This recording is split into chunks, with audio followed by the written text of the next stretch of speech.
System இந்த government வந்ததுனால இந்த சிஸ்டம் ஒளிஞ்சிருக்கு. ஆக்சுவலாகவே election code of contact announce பண்ணதுக்கு அப்புறம் கூட எங்ககிட்ட கமிஷன் கேட்டு நிறைய நெருக்கடிகள் நிறைய இதுகள்லாம் கொடுக்கப்பட்டது. போன ஆட்சியில் காசிங்க 2 நாளைக்கு முன்னாடி சஸ்பெண்ட் பண்ணியிருக்காங்க. அவர் தான் பவர் சென்டரு. எங்ககிட்ட வந்து எந்த ஒர்க்குக்கு இவ்வளோ பர்சன்டேஜ்லாம் கிடையாது. அப் டு 35% வரைக்கும்லாம் எங்களை கமிஷன் கேட்டிருக்காங்க. அதுக்கு நானுமே சாட்சி இந்த மாதிரி பாதிக்கப்பட்டதில்.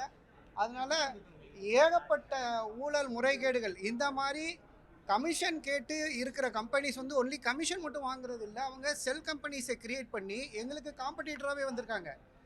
ஈவன் அவங்களுக்கு ஒரு ஆஃபீஸ் கிடையாது, nearly letter bad company BHEL supply பண்ணுற ஐட்டத்தெல்லாம் அவங்க சப்ளை பண்ணக்கூடிய அளவுக்கு அவங்க வந்து இது பண்ணியிருக்காங்க. இது எல்லாத்த பல கோடி அவங்களுடைய டர்ன் ஓவர் கடந்த 5 வருஷத்துல இல்லை, கடந்த 2 செந்தில் பாலாஜி சிறைக்கு போயிட்டு வந்ததுக்கு அப்புறம் உள்ளதை எடுத்து பார்த்தாலே போதும். எத்தனை நிறுவனங்கள் வந்து எவ்வளோ முறைகேடாக சம்பாதிச்சிருக்காங்கங்கிறது வந்து வெட்ட வெளிச்சமாக தெரியும். இது ட்ரிபிள் ஜே அசோசியேட்ஸ் தூத்துக்குடி எடுத்துக்கிட்டா triple J Associates company, triple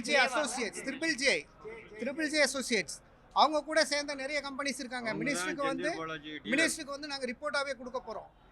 even எந்த வேலை செய்யாமல் கூட பில் போட்டிருக்காங்க. ஒவ்வொரு ஏரியாவுக்கும் அவங்க வந்து நிலக்கிழார்கள் ஃபிக்ஸ் பண்ணியிருக்காங்க.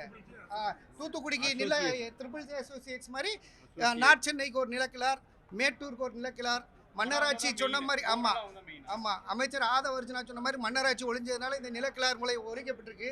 இன்னைக்கு நாங்கள் வந்து விடுதலை அடைஞ்சிருக்கோம்.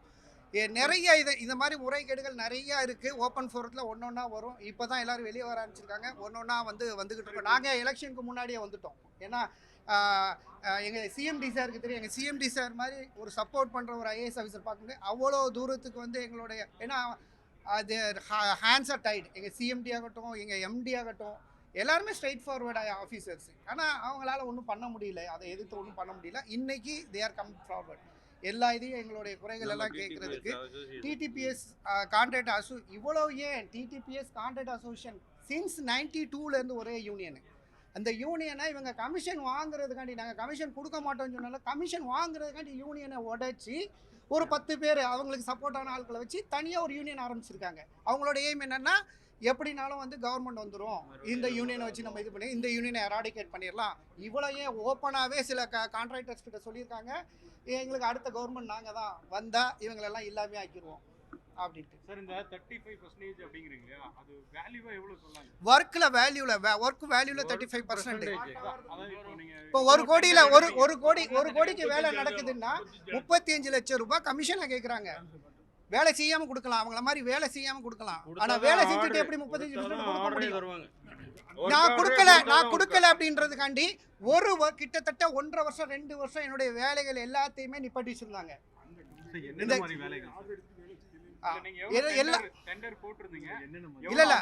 என்னுடைய வேலைகள் எல்லாமே லாட்ஜ் பண்றாங்க, எல்லாமே லாட்ஜ் பண்ணியிருக்காங்க. எல்லாமே ஆஃபீஸர்ஸ் எல்லாத்துக்குமே oral order has been issued.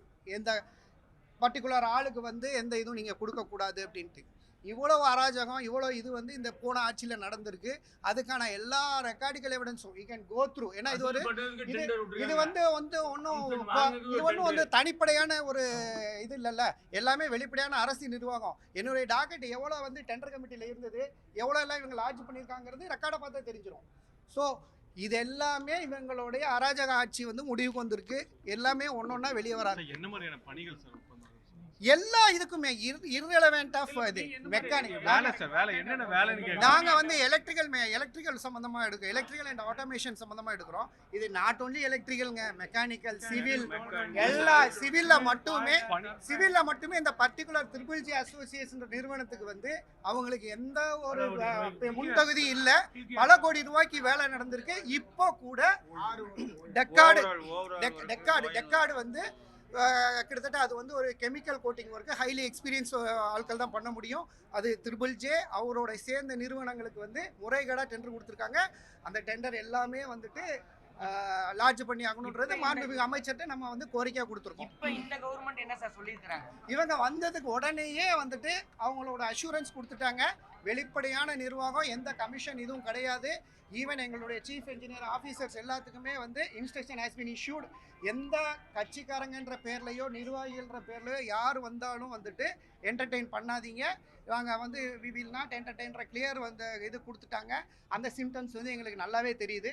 வெளிப்படையான நிர்வாகம் அப்படிங்கிறது we are with them sure. அதே மாதிரி அதிகாரிகள் இன்னைக்கு வந்து ஓப்பனாக இன்னைக்கு இந்த ஃபோரத்தில் சொல்கிறேன். இப்போ அதிகாரிகள் வந்து இதில் வந்து உடந்தையாக இருக்காங்கன்னா, நேர்மையான இருக்கிற அதிகாரிகள் வந்து மிரட்டப்பட்டிருக்காங்க. அவங்களுடைய குடும்பத்தை வச்சே மிரட்டியிருக்காங்க. அந்த அளவுக்கு வந்து டீப்பா இறங்கி வேலை பார்த்துருக்காங்க. வீட்டில் ஒரு ஆஃபீஸர் வந்து ஒரு ஆஃபீஸர் சொல்கிறாரு, எனக்கு ஒரே ஒரு பெண் குழந்தை தான் இருக்குது, நான் பண்ணலை அப்படின்னா அதை வச்சு மிரட்டுறாங்கன்ட்டு. அப்போ எந்த அளவுக்கு இறங்கி வேலை செய்கிறாங்கங்கிறது வந்து உங்களுக்கு இன்னைக்கு பொதுமக்கள் தெரிஞ்சுக்கணும். இந்த பெரிய ஒரு மாஃபியா கிட்ட இருந்து வந்து நாங்கள் மாற்றத்தை எதிர்பார்த்து நாங்கள் ஓட்டு போட்டோம். பட் இவ்வளோ பெரிய மாற்றம் வரும்னு நாங்களே எதிர்பார்க்கல. ஆமாம், அதாவது போர்டில் இதில் என்னன்னாங்க, அவங்களுக்கு வேண்டிய ஆஃபீஸர்ஸ் வேணுன்றதுக்காண்டி போர்டில் இல்லாத ப்ரொசீஜர். இப்போ பேனல், இப்போ ப்ரொமோஷன் வந்து பேனல் படி தான் போடணும். அவங்களுக்கு வந்து வேண்டிய ஆஃபீஸர் வேணுன்றதுக்காண்டி ஃபுல் அடிஷ்னல் சார்ஜ் அப்படிங்கிற ஒரு கான்செப்டை கொண்டு வராங்க போர்டில். எஃப்ஏசிங்கிற கான்செப்ட். அந்த எஃப்ஏசி கான்செப்டில் வந்து அவங்களுக்கு வேண்டிய ஆஃபீஸர் எவ்வளவு பிளாக் மார்க் இருந்தாலும், இன்னைக்கு தெர்மல் பவர் பிளான்ட் 2 யூனிட் எரிஞ்சிருக்குன்னா அந்த பீரியடில் இருக்கிற ஆஃபீஸர் அதுக்கு காரணம். அதுக்கு வந்து கம்ப்ளீட்டாக, ஏன்னா இது எங்களுக்கு நல்லா தெரிஞ்சு இந்த பிளான்ட் தன்னால் எரியலை. அது வந்து டீட்டெயில் என்கொயரி வந்து மினிஸ்டர் பண்ணுறேன்னு இருக்காங்க. அதுக்கான இதெல்லாம் வந்து இது பண்ணி, இது எல்லாமே வந்துட்டு அந்த அந்த ஆஃபீஸர்ஸ் வந்து பேக்ரவுண்டை செக் பண்ணிங்கன்னா தெரியும். எஃப்ஏசிஸ் போடுற ஆஃபீஸர்ஸ் யாருமே அவங்களோட பேக்ரவுண்டு கிளியராக இல்லை. ஏன்னா அவங்களுடைய பெனிஃபிட்ஸ்காண்டி போட்டது. இது எல்லாமே முழுக்க தனிப்பட்ட ஒரு காசிங்கிற நபரோட இதுதான். இது வந்து அரசு நிறுவனங்க. இதில் வந்து இவ்வளோ தூரத்துக்கு பண்ணுறதுக்கு என்ன இருக்குங்க? 2 லட்ச ரூபா கோடி கடன் வந்ததுக்கு இதெல்லாம் ஒரு காரணம். தாராளம் இது மட்டும்தான் காரணம். 2 லட்சம்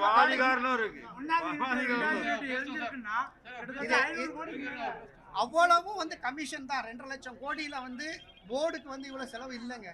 இவங்க அடிச்சது தான் இவ்வளோ. எப்படி சார் இது மீட்கிறது? இவ்வளோ பெரிய கடனில் இருக்கும்போது இந்த வெளிப்படைத்தன்மை இருந்தால் கொஞ்ச நாள் அதாவது உடனே எதிர்பார்க்க முடியாது. இந்த கவர்மெண்ட் மக்கள் வந்து கொஞ்சம் வீட்டில் அது வந்து எங்களுடைய தாழ்மையான கோரிக்கை, இந்த மாதிரி அதிகாரிகளை வந்து நீங்கள் சஸ்பெண்ட் பண்ணுறதோடு மட்டும் விடாமல் அவங்களுடைய சொத்துக்கள் என்னங்கிறத பறிமுதல் பண்ணுற அளவுக்கு நீங்கள் நடவடிக்கை எடுத்தாதான் இது வந்து ஃப்யூச்சரில் ஒரு ஆஃபீஸ் வந்து இதை பண்ணலாம் அப்படின்ற பண்ணக்கூடாதுன்னு நினைக்கிற அளவுக்கு வந்து இதாகும். ஏன்னா கவர்மெண்டோட பாலிசிஸ் வந்து மாறணும். இப்போ மாறி இருக்கு. உண்மையிலேயே தமிழக முதலமைச்சர் எங்களுடைய மாண்புமிகு அமைச்சருக்கு வந்து நாங்கள் ரொம்ப கடமைப்பட்டிருக்கோம். ரொம்ப நன்றி சொல்ல. இதெல்லாம் எவ்வளவோ சொல்லியாச்சுங்க. அதாவது எந்த லைன்ல போனாலும் அவங்களுக்கு வந்து கோயம்புத்தூர் தொகுதி தான் முக்கியம். சரியா? அவங்களுக்கு வந்து மேற்கு மண்டலத்தில் வந்து நாங்கள் கோல ஓட்டணும்னு நினைச்சாங்க. மேற்கு மண்டலம் முடிஞ்சு போச்சு. இனிமேல் எந்த மண்டலத்தையும், அதாவது மினிஸ்டர் என்ன பண்றாருன்னு ஒரு முதலமைச்சருக்கு தெரியாத ஆட்சி வந்து அது நல்ல ஆட்சி கிடையாதுங்க. நாங்க கொண்டு போனாலுமே அது எடுபடாது. இது அவங்க நாலேஜுக்கு தெரிஞ்சுதான் இதெல்லாம் நடந்தது. கொண்டு போய் நாங்க சொல்லியிருக்கோம். எல்லாமே நான் சொல்லியிருக்கோம். காசியை தான் போய் பார்க்க சொல்லுவோம். ஹீராஜான். நான் வந்து தூத்துக்குடி அனல் மின் நிலைய ஒப்பந்ததாரர் சங்கத்தோட செயலாளராக இருக்கேன். இது எங்க தலைவர், எங்க உறுப்பினர்கள் எல்லாமே நாங்கள் எல்லாருமே வந்துட்டு துணிஞ்சு தான் இதை இது பண்ணுறோம். எல்லா பின் விளைவுகளும் எங்களுக்கு என்ன நடக்கும் கஷ்டப்பட்டிருக்கோம். இதெல்லாம் நான் சொன்னது கம்மியாக தான் சொல்லியிருக்கேன். இன்னும் நிறைய இருக்கு.